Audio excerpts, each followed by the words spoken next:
Mr. Bax cruzando a Lorena. Ele ia estar Parte rufiando o 2. cavalo, né? Vem, amor, eu quero um filho seu, eu quero um filho. Bora, Luca, caralho. Ele tá falando, eu vou, meu amor, eu vou. Ele tá começando a ficar animado.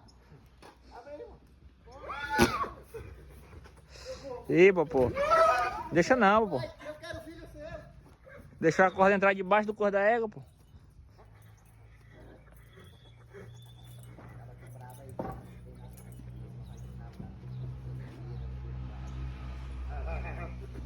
Os caras não, fala que eu.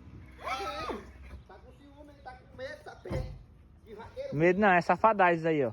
safadão. O certo tem que ser certo pra todo mundo. Vocês têm os carregadores de vocês, que não tem desbocado, vai caminhar. Aí agora nós não pode passar porque tem um carro bocado, né? Só os outros que pode.